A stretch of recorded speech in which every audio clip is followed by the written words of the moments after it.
नमस्कार दोस्तों, आपका स्वागत है हमारे YouTube चैनल रिलैक्स माइंड में।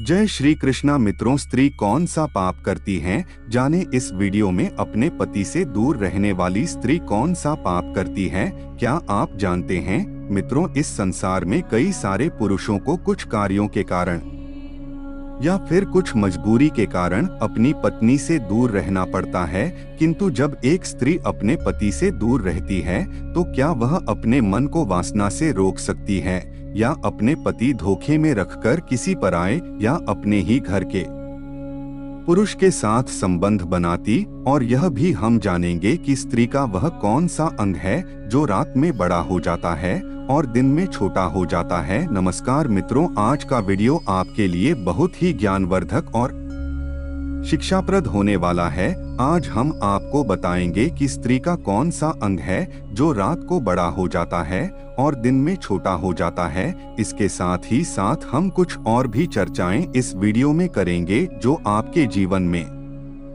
बहुत काम आएंगी। इसलिए आपसे निवेदन है, इस वीडियो में अंत तक बने रहना। यह कहा ध्यानपूर्वक सुने, आपके जीवन में बहुत काम आएगी। तो चलिए मित्रों, शुरू करते हैं कहानी को और इस कहानी के माध्यम से आपको स्त्री के उस अंग के बारे में बताते हैं जो रात को बड़ा हो जाता है और दिन में छोटा हो जाता है। मित्रों, एक समय की बात है, देवर्षि नारद जी धरती लोक पर भ्रमण कर रहे थे। तभी उन्होंने एक स्त्री को जंगल में देखा जो विवाहित स्त्री थी। वह स्त्री पराये पुरुष से संबंध बना रही थी। उस स्त्री को ऐसा करता देखकर नारद जी आश्चर्य में पड़ गए। नारद जी विचार करने लगे कि यह एक विवाहित स्त्री है, शादीशुदा स्त्री है और फिर भी पराये पुरुष के साथ संबंध स्थापित कर रही है।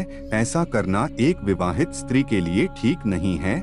यह बहुत ही गलत और घिनौना कार्य है। स्त्रियां ऐसा क्यों करती हैं? जो स्त्री पति की लंबी आयु के लिए करवा चौथ का व्रत करती है और वही स्त्री पराये पुरुष के साथ संबंध स्थापित करें, यह विधाता का कैसा खेल है? इसके बारे में मुझे जरूर जानना चाहिए। मित्रों, फिर नारद जी विचार करते हैं कि अब इसके बारे में मैं कैसे पता लगाऊं कि स्त्रियां ऐसा क्यों करती हैं। तभी नारद जी के दिमाग में आता है कि क्यों ना भगवान विष्णु से इस सवाल का जवाब पूछा जाए। वही इस बात को सही तरीका से बता पाएंगे कि एक विवाहित स्त्री जो करवा चौथ का व्रत रखती है पति की लंबी आयु के लिए और वह पराये यानी गैर मर्दों के साथ में संबंध बनाए, आखिर वे ऐसा कैसे कर सकती हैं? मित्रों, इस रहस्य को जानने के लिए नारद जी भगवान विष्णु के पास में पहुँचे। तब भगवान विष्णु ने कहा, आइए देव मुनि नारद, आज तुम्हारा चेहरा पर देख करके मुझे ऐसा लगता है कि तुम कोई आश्चर्यजनक बात हमसे पूछने के लिए आए हो। अब तुम बताओ, क्या पूछना चाहते हो? तुम निसंकोच हो के पूछो। तब नारद जी ने भगवान विष्णु से कहा, हे प्रभु, मैं आज जब धरती लोक पर भ्रमण कर रहा था तो मैंने एक विवाहित स्त्री को पराये पुरुष से संबंध बनाते हुए देखा। मैंने यह भी सुना है कि स्त्रियां जो होती हैं वह करवा चौथ का व्रत धारण करती हैं ताकि पति की आयु लंबी हो जाए, लेकिन फिर भी वही स्त्री पराये पुरुष के साथ संबंध बनाए। तो यह कैसे हो सकता है? स्त्री का ऐसे काम करना बहुत गलत है। ऐसा स्त्रियां क्यों करती हैं? और साथ ही है प्रभु, एक सवाल आपसे मेरा और भी है कि स्त्रियों का वह कौन सा अंग होता है जो रात को बड़ा हो जाता है और दिन में छोटा हो जाता है? मेरे यही दो सवाल है जो आपसे मैं जानने आया हूँ। इसीलिए है प्रभु, इन सवालों का जवाब देने की आप कृपा करें। हे पिता, मैं आपके पास बड़ी जिज्ञासा से आया हूँ और मैं इस बात को समझना चाहता हूँ कि करवा चौथ का व्रत रखने वाली स्त्रियां यानी पतिव्रता बनने वाली स्त्रियां पराये पुरुषों के साथ संबंध क्यों बनाती हैं? वे ऐसा क्यों करती हैं? और वह अंग कौन सा होता है जो रात को बड़ा और दिन में छोटा हो जाता है? इनका अर्थ क्या है? और स्त्रियां अपने पति के साथ धोखा क्यों करती है? तो मित्रों, भगवान विष्णु कहते हैं कि हे देव मुनि नारद, तुमने आज जो यह दो प्रश्न मुझसे पूछे हैं, इनमें समस्त मानव जाति का कल्याण छिपा हुआ है। इसीलिए मैं तुम्हारे इन प्रश्नों का जवाब एक छोटी सी कथा के माध्यम से बताता हूँ, लेकिन आपको ध्यानपूर्वक हमारी इस कथा को पूरा सुनना होगा मित्रों। तब नारद जी वचन देते हुए कहते हैं कि ठीक है प्रभु, मैं आपको वचन देता हूँ कि आप जो भी कथा सुनाएंगे मैं उसे ध्यानपूर्वक पूरा सुनूंगा। अब आप अपनी कथा आरंभ कीजिए और हमारी शंका का समाधान कीजिए मित्रों। तब भगवान विष्णु कथा को आरंभ करते हैं और कहते हैं कि हे देव मुनि नारद, एक समय की बात है, किसी गांव में एक हरिहर नाम का पंडित अपनी पत्नी मालती के साथ रहता था। वह बहुत ही ज्ञानी था। वह पंडित नक्षत्र का भी बहुत बड़ा ज्ञानी था, यानी पुत्र हो या पुत्री उसके नक्षत्रों को अच्छी तरीका से देख लेता था, उनकी जन्म कुंडली भी बना देता था, उसे शास्त्रों का भी बहुत अच्छा ज्ञान था। एक दिन की बात है, पंडित जी की पत्नी के गर्भ से एक पुत्री का जन्म होता है। अब जो पंडिताइन थी वह पुत्री को पाकर बहुत ही खुश थी, परंतु इधर जब पंडित ने जब अपनी बेटी की जन्म कुंडली को देखा तो बहुत ही घबरा गया। लेकिन जो बात थी उसने अपनी पत्नी को नहीं बताई, क्योंकि हाल में ही उसकी पत्नी ने प्रसव किया था, इसलिए उस पंडित ने वह बात अपनी पत्नी को नहीं बताई। अपनी पुत्री को पाकर वह पंडिताइन बहुत ही प्रसन्न थी। कुछ दिनों के बाद जब उस बेटी का नामकरण किया गया तो पंडित जी ने अपनी पुत्री का नाम देवयानी रख दिया। देवयानी जो थी वह दिखने में बहुत ही सुंदर थी। धीरे धीरे समय गुजरता गया और बेटी बढ़ती गई। जब देवयानी जवान हो गई और विवाह के लायक हो गई तो देवयानी की मां ने अपने पति यानी कि पंडित जी से कहा कि हे पिया जी, अपनी बेटी जो है वह अब विवाह के योग्य हो गई है। अब आप कोई अच्छा सा वर ढूंढकर इसकी शादी कर दो। पंडित जब भी अपनी पत्नी की यह बात सुनता तो उस समय वह बात टाल देता है। कहने का मतलब है, जब भी पंडिताइन अपनी पुत्री देवयानी के विवाह के बारे में पंडित जी से बात करती थी तो वह किसी न किसी तरह से उस बात को टाल देता था। इसी तरह बात टालते टालते बहुत दिन हो गए, लेकिन पंडित ने अपनी बेटी देवयानी का विवाह नहीं किया। वह करे भी कैसे, उसे तो देवयानी की जन्म कुंडली के बारे में मालूम ही था। मित्रों, वह पंडित अपनी पुत्री का विवाह इसलिए नहीं करना चाहता था क्योंकि उसकी बेटी की जन्म कुंडली में यह लिखा था कि देवयानी का विवाह जिसके साथ में होगा 2-3 साल के बाद में वह मर जाएगा और देवयानी विधवा हो जाएगी। मित्रों, इस दुनिया में ऐसा कोई बाप नहीं है जो अपनी बेटी को विधवा के रूप में देखना पसंद करेगा। इसलिए वह पंडित जो था वह सोच रहा था कि हम अपनी पुत्री देव का विवाह ही नहीं करूंगा ताकि आगे चलकर के हमें अपनी पुत्री को विधवा के रूप में देखना ही ना पड़े। धीरे धीरे समय बीतता जा रहा था। अब जो गांव के लोग थे वह पंडित को कोसने लगे और आपस में बातें करने लगे थे कि यह कैसा बाप है, इसकी बेटी देवयानी बहुत दिनों से विवाह के योग्य हो गई है, लेकिन यह पंडित अपनी बेटी का विवाह ही नहीं करता। एक दिन गांव की कुछ औरतों ने पंडिताइन के पास जाकर उनसे कहा कि हे पंडिताइन दीदी, तुम्हारी बेटी बहुत दिनों से विवाह के योग्य हो गई है, लेकिन आप इसका वाह क्यों नहीं करती हो। तब पंडिताइन उन महिलाओं से कहती हैं, हे बहन, मैं क्या करूं, मैंने अपने पति से कई बार कहा लेकिन हमारे पति जो हैं वह मेरी बात सुनते ही नहीं है।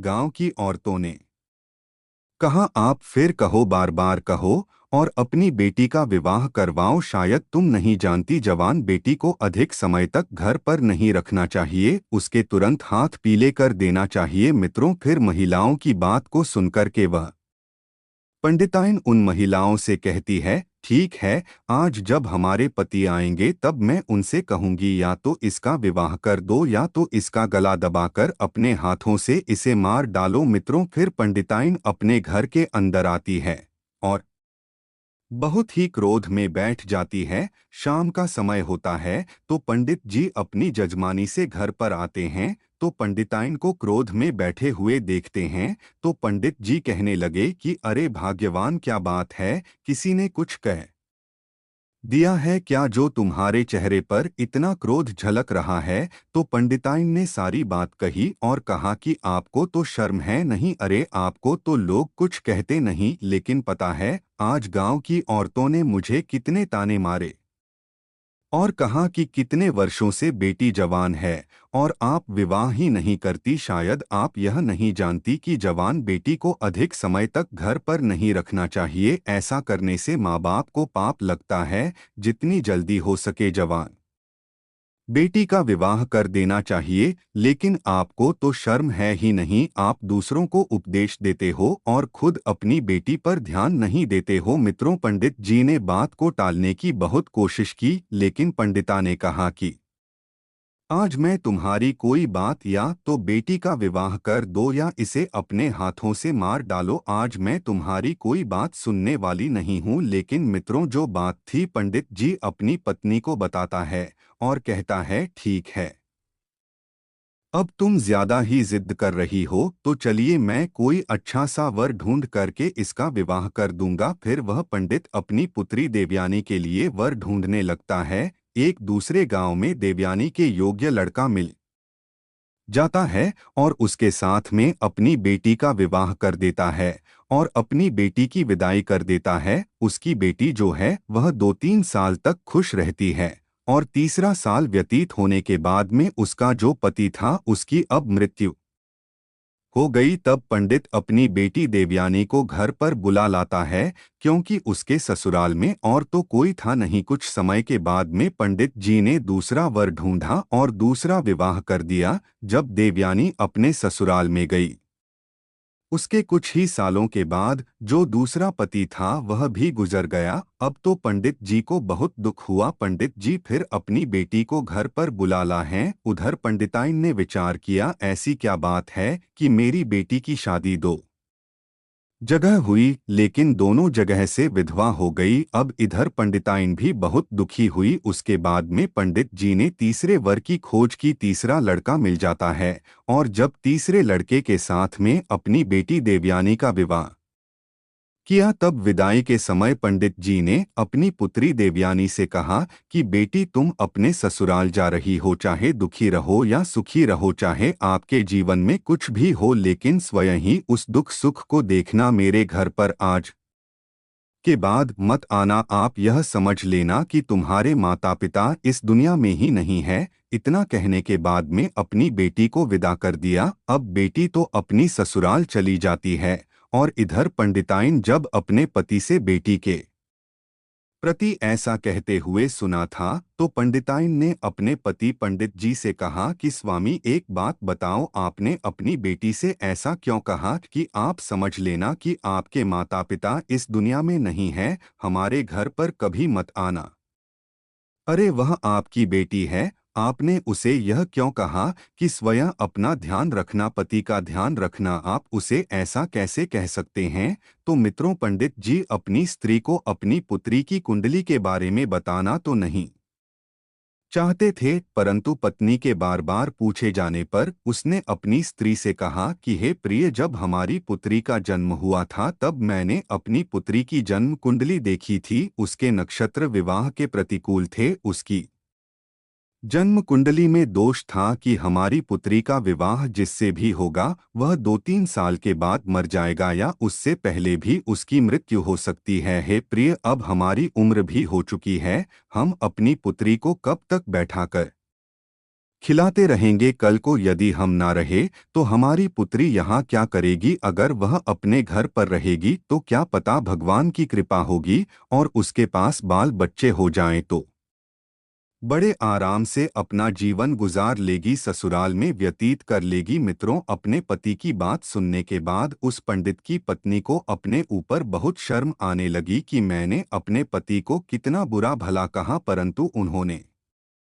हमारी पुत्री का भला ही चाहा था, इसलिए उसका विवाह किसी से नहीं करना चाहते थे। मेरी ही गलती के कारण 2 लोगों की जानें चली गई। मित्रों, अब इधर कुछ समय बीतने के बाद उस पंडित की पुत्री के विवाह को 3 साल हो चुके थे। उन 3 सालों में उस पंडित की पुत्री के 2 पुत्र हुए। बड़े पुत्र का नाम वेद और छोटे पुत्र का नाम यश था। अब ऐसे ही समय बीत रहा था मित्रों, फिर एक दिन अचानक ही उनके पिता की मृत्यु हो गई और अब उसके तीसरे पति की भी मृत्यु हो गई थी। जिस वजह से पंडित की पुत्री बहुत परेशान हुई और विधवा हो गई। अब वह अपनी दोनों संतानों के साथ ही अपने घर पर अपने बच्चों का पेट पालने लगी, क्योंकि उसके पिता ने भी उसे मां के आने से मना कर दिया था। इस वजह से वह अपने पिता के घर पर भी नहीं जा सकता थी। कुछ समय बाद उस पंडित की पुत्री के जो पुत्र थे वे बड़े हो चुके थे और अपने कार्य को स्वयं करने लगे थे। बड़ा बेटा जो वेद था वह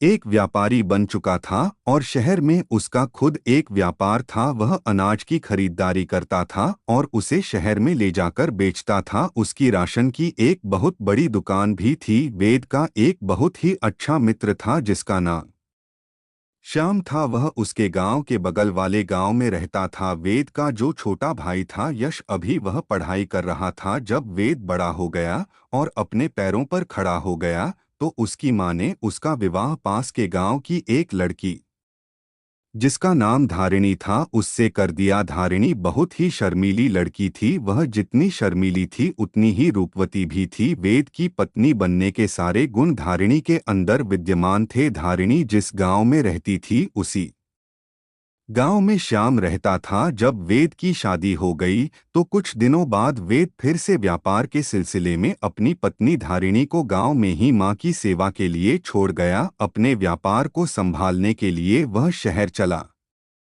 गया। वेद यह समझ गया था कि उसका छोटा भाई पढ़ रहा है और उसकी पढ़ाई में कोई बाधा ना हो और उसे खाना पानी मिलता रहे, जिससे वह समय पर सारे कार्य कर पाए। और उसकी मां की उम्र भी हो चुकी थी जिससे उन्हें भी कार्य करने में तकलीफ होती थी। इसलिए ही वेद ने अपनी पत्नी धारिणी को गांव में ही छोड़ने का फैसला लिया था। जब भी धारिणी को कुछ चाहिए होता था तो वेद श्याम से कहकर धारिणी को सामान दिलवा दिया करता था। यदि धारिणी को कहीं आना जाना भी होता था तो वेद श्याम से कहकर धारिणी को उस जगह पर पहुंचा दिया करता था। धारिणी भी शुरुआत में अपनी सासू मां की बहुत सेवा करती थी और अपने पति वेद से प्रेम करती थी। अब समय ऐसे ही बीत रहा था मित्रों। फिर इधर देव मुनि नारद को कथा सुनाते हुए भगवान विष्णु कहते हैं, हे देव मुनि नारद, अचानक से एक दिन श्याम वेद के घर आया। उस दिन वेद की पत्नी धारिणी घर पर कोई कार्य कर रही थी। तब उसने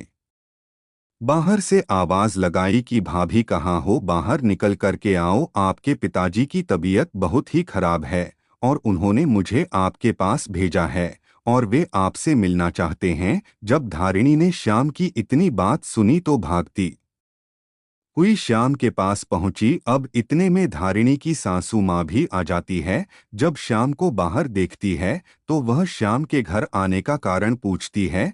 तब श्याम कहता है कि मां धारिणी, भाभी के पिता की तबीयत बहुत खराब है, उन्होंने शीघ्र इन्हें लाने के लिए भेजा है, इसीलिए मैं यहाँ आया हूँ। जब धारिणी की सास ने श्याम की बात सुनी तब वे धारिणी से कहने लगी कि तुम जल्दी जाओ और अपने पिता की देखरेख करो। मित्रों, फिर आगे भगवान विष्णु कहते हैं कि हे देव मुनि नारद, तभी धारिणी श्याम के साथ उसकी घोड़ा गाड़ी पर बैठकर अपने गांव की ओर चल देती है। जब घर जाकर उसने अपने पिता को अच्छे से देखा और उनकी देखभाल की तो धीरे धीरे उसके पिता के स्वास्थ्य में सुधार आने लगा। उधर धारिणी का पति तो बाहर रहता था। धारिणी अपने मायके आ चुकी थी, इसलिए वह अपने पिता की देखरेख में लगी रहती थी। उधर श्याम भी रोजाना धारिणी के पिता का हाल लेने के लिए धारिणी के घर पर आ जाया करता था। धारिणी को श्याम के अंदर अब अच्छाई दिखने लगी थी। अब उसे श्याम के प्रति लगाव होने लगा था। वह मन ही मन श्याम से प्रेम कर बैठी थी, परंतु श्याम के मन की खोट को ना जान सकी,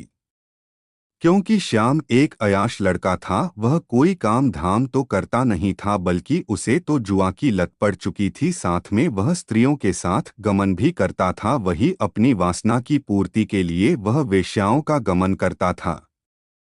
धारिणी को यह बात पता नहीं थी कि श्याम की नज़र अब उसके ऊपर आ चुकी है। इधर धारिणी भी श्याम से प्यार करने लगी थी। अब धारिणी के पिता ठीक हो गए, लेकिन धारिणी तो कुछ अलग ही सोच बैठी थी। श्याम रोज धारिणी के घर पर आया करता था, इसलिए धारिणी और श्याम रोज ही घूमने के लिए जाया करते थे। एक दिन जब वे दोनों घूमने के लिए गए हुए थे, तब धारिणी ने श्याम से कहा कि श्याम, अगर तुम मेरी बात का बुरा ना मानो तो मैं तुमसे एक बात कहना चाहती हूँ। तब श्याम ने धारिणी से कहा कि कहो भाभी जी, मैं आपकी बात का कभी बुरा नहीं मानूंगा, आज तक बुरा नहीं माना तो फिर अब क्यों मानूंगा। श्याम ने ऐसा जताते हुए बोला कि जैसे मैं दूध का धुला हुआ हूँ। फिर भगवान विष्णु कहते हैं कि हे देव मुनि नारद, जब श्याम के मुंह से धारिणी ने भाभी शब्द सुना तो वह गुस्से से बोली, श्याम, आज के बाद कभी भी तुम मुझे भाभी कह करके नहीं बुलाओगे, अन्यथा यह तुम्हारे लिए अच्छा नहीं होगा। फिर श्याम ने कहा, ठीक है, लेकिन फिर मैं आपको क्या। अब श्याम की बात टालते हुए धारिणी ने कहा कि श्याम, सच बात तो यह है कि मैं तुमसे बहुत प्रेम करती हूँ, इतना प्रेम करती हूँ जितना किसी से नहीं करती। जैसे ही श्याम ने धारिणी के मुंह से प्रेम शब्द सुना तो उसके मन में तो ऐसे समझो खुशियों के लड्डू फूटने लगे हो। उसका मन खुशी से प्रफुल्लित हो गया, गदगद हो गया कि चलो अब तो मेरा काम हो गया, अब वैश्या के साथ गमन नहीं करना पड़ेगा और मेरे पैसे जो खर्च होते थे वह भी बच जाएंगे और घर बैठे मैं भोग विलास कर पाऊंगा। मित्रों, श्याम तो धारिणी को पहले से ही चाहता था कि मैं उससे प्रेम कर लूं और अब तो वैसा ही हुआ। अब धीरे धीरे बात बढ़ती गई और धारिणी श्याम के प्यार के जाल में फंसती गई। अब धीरे धीरे बात इतनी बढ़ गई कि सच में उन दोनों के बीच में भोग विलास होना शुरू हो गया। कुछ दिन बाद जब धारिणी के ससुराल से बुलावा आया तो श्याम से मिलने के लिए धारिणी ने उसे फिर से एक दिन झोपड़ी पर बुलाया। तब धारिणी ने श्याम से कहा, मेरे प्यारे श्याम, मेरे ससुराल से बुलावा आया है, अब शायद मैं तुमसे ना मिल सकूं, इसलिए जब भी मुझे तुम्हारी याद आएगी मैं तुमको एक पत्र लिखूंगी और तुम मुझसे मिलने के लिए मेरे ससुराल आ जाना। मित्रों, अब श्याम वासना का आदि तो था ही, इसलिए श्याम धारिणी की बात को मान लेता है और धारिणी श्याम से इतना कह करके घर आ जाती है।